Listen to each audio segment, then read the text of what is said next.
everybody, welcome out to another episode of Consciousness Chats. Don't forget to like or subscribe. We have an amazing guest today. Say hey. Hey. This is Janelle van de Mortel. She is I gotta check here, it's so prestigious. She is a former corp executive, now turned stand-up comedian, and she lives in Orange County, California. Everyone put some nice thumbs up and likes in the chat. Yes, she's coming from a dark hole. Oh, I know. The abyss. All right, let's just get down to it. Can you please tell me how you would describe the taste of a banana to someone who'd never eaten one? I would tell them that it is an entire experience and that there is a texture to the banana that is very soft, very soothing. And it has a sweetness that is very mild. And there's a ritual with peeling it. The smell will remind you of summer days and those lunches that your mom packed in the paper sack during your elementary school days. It's a whole thing. I love bananas. All right, let me just tell you, the banana in the school bag would go brown. That is just, for me, I'll be like, no, forget that. I'm not having it. No. But yes, what is up with that? Summer days. I definitely want to have a banana now. What about you guys? What do you think about her answer? It's different, right? Different than so far. So do you have that same response to it? Well, let's move on to the next question. And that is, when did you have your first existential crisis as a child? I had that when I was actually 8 years old. My father got sick, and we lived in an affluent area, and we went from being, okay, well off, to being very poor. And so life changed completely for me. And that would definitely be the first time that I was questioning, my purpose, my meaning. Now I'm different than all the other kids. So that would be it. Did you change schools? No. And what's so crazy is my mom had been the president of PTA. My dad coached Little League. They were so active in the community. And then he got sick and they didn't know what was wrong with him. And he had owned his own company. So all of a sudden there was no money, like to the point where electricity was turned off. And we would, my mom was cooking on the barbecue in the back. But we would sing songs after dinner because there was no television. So, and I knew it was different. It made me different than the other kids.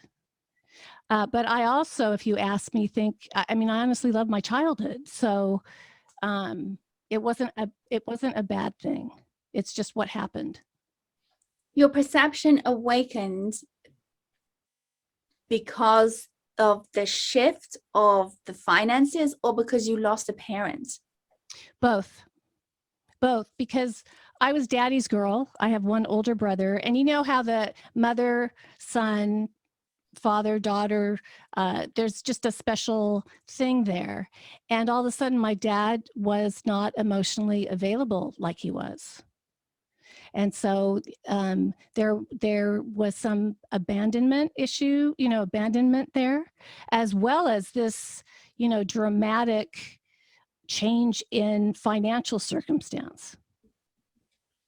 Were you looked upon differently within your community because you didn't have the money? Suddenly you couldn't go to the same events?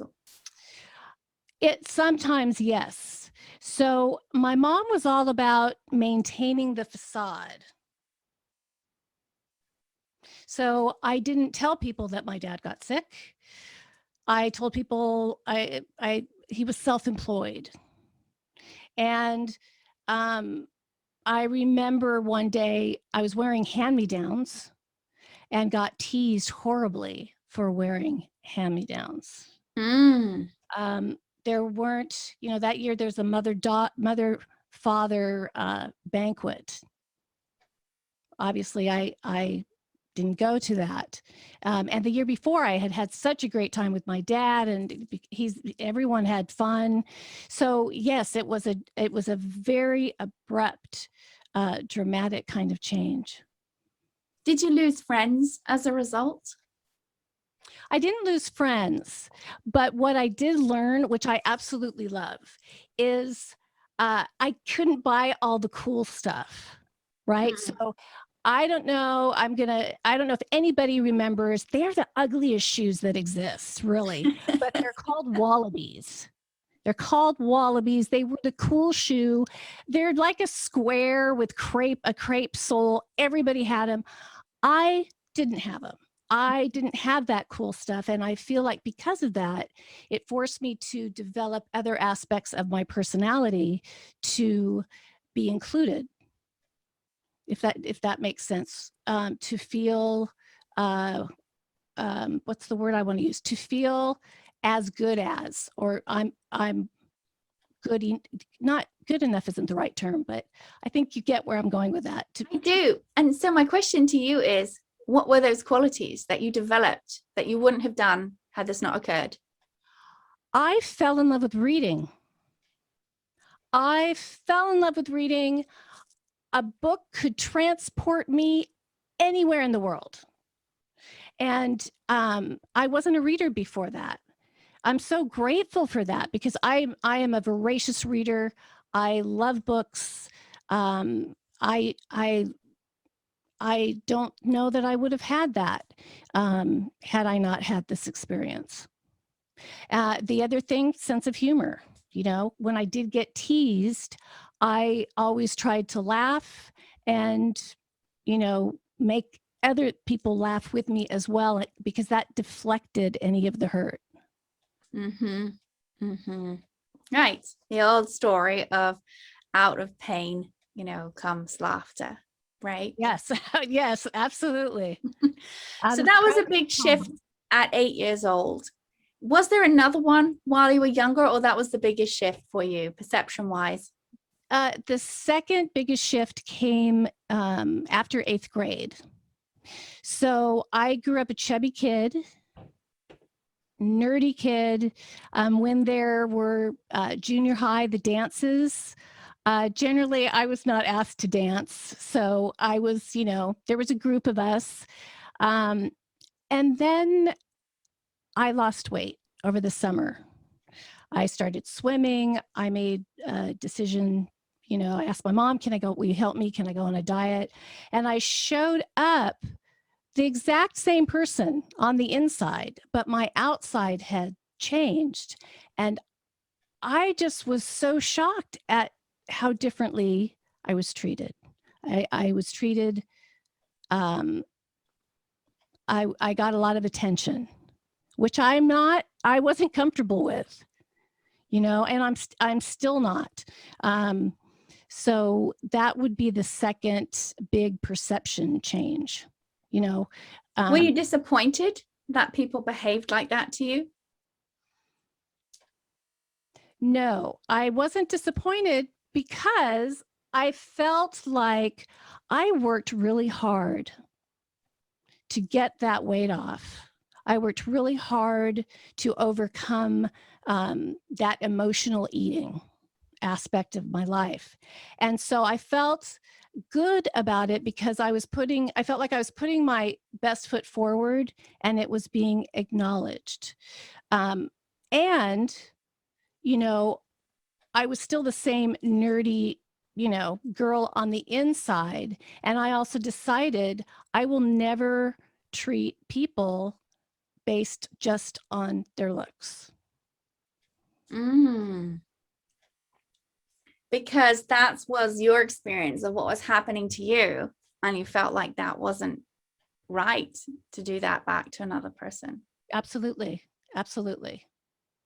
That's a big awakening, because not everyone would have behaved like that. Like they could be, I've lost the weight, so you can get with the program. That could be a way. So then when there's a change in consciousness as a result, your perception changed in a way that was more inclusive. Oh, Rather- yeah, because being nerdy, I mean, I was excluded a lot for being nerdy, not one of the cool, popular kids. And I did end up becoming one of the, I guess, I never considered myself cool and popular, but I had a lot of friends. And I feel like I had a lot of friends because I didn't care if you were a nerd. I didn't care, it wasn't about that. It was about including everybody and being kind and nice. And that's it. To the point, though, that's how I was raised. I remember a girl said something mean to me in high school, and I remember thinking, oh, she's so sweet. She would never say something like, I think I just heard. I must have misheard her. Mhm. Yeah, I had some big lessons to learn in life. Right. Well, I like that. Now, if you guys tell us what you think about her awakening on the positive side, perhaps some of you have also had that experience when you were younger. You wish that people had had a more positive approach. And don't forget to like and subscribe to the channel. It really helps us out. My question to you that's next is, you had a big shift because an adult passed away. Did you have any experiences where the bubble was burst on a perception of an adult you had as you matured?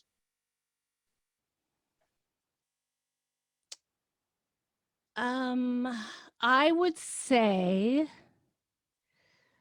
well, my dad actually didn't pass away. Oh, okay. He was sick for several years and then got better. Oh, okay. But from like third grade until almost high school, he was very ill. I think my mom burst my bubble, realizing that people are human, because she made some decisions that I didn't understand. One of which was she didn't drive. And so when my dad got sick, she did not learn how to drive and try and get into the workforce. She said she needed to stay at home with us. I always was surprised that that never changed, like why she made that decision or why we didn't move in with my grandparents up north, instead of having to go through the severe hardships that we went through. And, like any teenager, I was mad. I would be mad about that. But at the end of the day, I really respect my mom. I don't think I would have made the same decisions, but I'm very grateful for the childhood that I had and everything that's come out of it.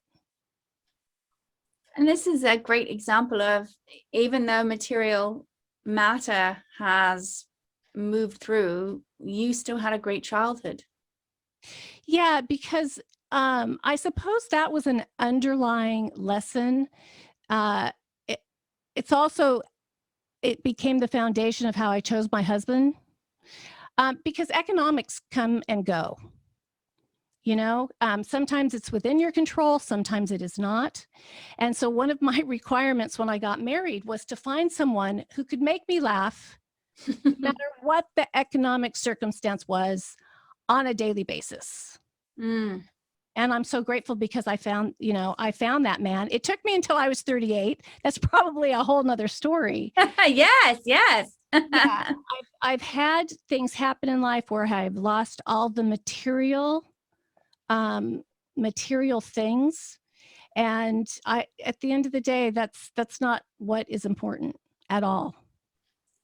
So if you were to leave the world and want to have an imprint from Janelle being in the world, making it a better place after you leave, what would you do with the consciousness of material matter is not your high priority? Are you asking me what imprint I would like to leave? Mm-hmm. Okay, so I have a little story for you. Oh, Are you okay. ready? About Barry Manilow. Do you know who Barry Okay. Manilow is? Yeah. So I was not a Barry Manilow fan. And my girlfriend, I'm gonna, Carolyn Bell, if you're out there, subscribe. Carolyn, you better do what she says, or she's going to spew everything on the next time we have her back. It's true. Carolyn Bell called me and said, "Hey, I have 2 tickets to the Hollywood Bowl to go see Barry Manilow." And there was absolutely nothing else going on. And I love Carolyn. I always had fun with her. So I was like, okay, sure, I'll go. Barry Manilow gave a performance that was 110%. And somehow, I get chills when I think about this still. Through his performance, I left feeling like I could do anything I wanted to in life. Oh my goodness. I bet if he heard that, it would make his day. And if I could, through comedy or art, if I could do that for one person, it's all worthwhile. So how are you going to leave that when the body's gone? I'm not sure. That's a great question. All right, ideas, suggestions in the comments, please. I don't know. A film on loop. I don't know if there is a book in me. I don't know if I do art. I don't know if pieces will inspire people. I think for me, my big thing is making the contribution now. And having the impact now. When I'm gone, if that carries on, I think that will be wonderful. And if not, that's okay, as long as I am doing everything I can now to contribute. Does it mean a lot to you to leave the planet in a better state than you got it? Yes. Yes. And just like my mother always raised me, if you're a guest, leave the house, leave the room in a nicer state than you found it, right? The taking care of the planet is so important. Absolutely. Absolutely. Do you have a practice daily that helps you stay grounded and centered? I do. And this is where I really want to have a conversation with you about meditation. Oh, I'm up for that always. So I started meditating in my 20s. And it started out as a guided meditation. And it is the same one. It's where I relax, starting at the head, relaxing your muscles, pulling the stress out of your muscles, and going all the way down through the feet. And we call that, for those of you who don't know, a body scan. That's basically like body. Yeah, it's called body scan or body feeling. And it served me very well when I wanted to fall asleep, like to shut off the thoughts. I can actually lower my heartbeat doing that. And when I got fibromyalgia, which is why I was a corporate executive and then became an artist, and best thing that ever happened to me. But with my fibromyalgia, there was a lot of pain. And so let's talk about the definition of that for those who don't know what fibromyalgia is, if that's all right. Yeah, absolutely. So fibromyalgia is an autoimmune disorder that affects the nerves, the muscles, the joints, and it can show up differently, very differently in different people. The way it shows up for me, if I don't manage my stress correctly, I can kind of be like a Duracell battery that suddenly runs out of juice. I literally will have to just lay down on the floor. If I get into a flare, I have body aches and pains like the flu. And I just have to lay on the couch and be quiet until that passes. And so when I am active, doing a 45-minute body scan, as you called it, serves me very well. I feel like it rejuvenates. But the thing is, Paula, when I'm in pain, it does not help with that. And Mm. so hearing your story and how your meditation did help with that, I'm very curious to find out more about that. So Janelle came across my ebook, which we have it all in the description, Vedic Meditation Stories. And at the beginning, it is a little blurb about what Vedic meditation is, my path, and then how I started off the nonprofit, and then a whole slew of stories from, as we say, the horse's mouth directly. There's no editing of people's stories so that people can read it and feel the person who wrote it and feel their experience. And we have someone who started when they were 6, people who are academics, individuals who came through from addiction or various traumas, and how they were not the norm to learn to meditate. And it was the farthest thing on their mind, or it wasn't even part of their community's consciousness for meditation, because no one was doing it, seemingly an affluent practice, right? And so she started reading that and my story. And if you don't know my story, get the book. Get the book. It's great. Oh, it's a phenomenal book. Get the book, you guys. So continue. Well, I loved your story. I love that it sounded like it was a life-changing practice for you. And I, excuse me, I do get flare-ups still. So on those days when I am in a lot of pain, I would love to go into a meditation that is more than just a body scan. That actually is, because it sounds like it is not only stress relieving, but also healing. It does give the body the deep rest, right? More than sleep can.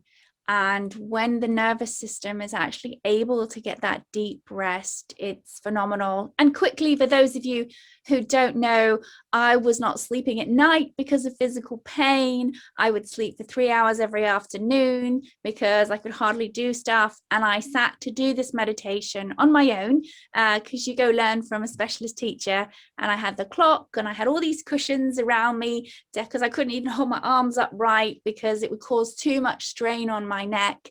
And after the 20 minutes that seemed arduously long, and I thought, oh gosh, if I've ever really need a drink, there's one now is when I need one. And I lay down for my regular 3-hour nap, and within a few minutes it was evident that the body did not need to go to sleep. And at that point I had tried physical therapy, acupuncture, chiropractic, nutrition, past life, breathing. I can't even tell you all the modalities.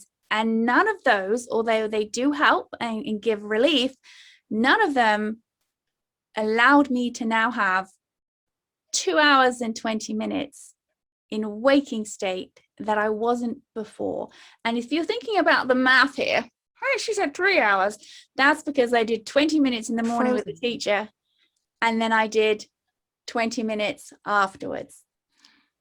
That is where I am at right now. I don't sleep. And through the meditation, I can get to sleep. But I think because my nervous system is just so stressed, relieving it, I will wake up. And so I get I so relate to that. Like getting 3 to 5 hours, that is great. That's a good night. So I do understand that. Well, we are going to have that talk sooner than later and finish it off. And look what you could imagine to leave the rest of the world if you're now meditating regularly on top of what you're doing. So if you want to check out part 2, where we have some fast fire fun questions with Janelle, make sure you come back for the drop of it. In the meantime, she's going to remind you to subscribe and like. All right, everybody. Thank you so much for joining us. And we will put the stuff about the book in the description.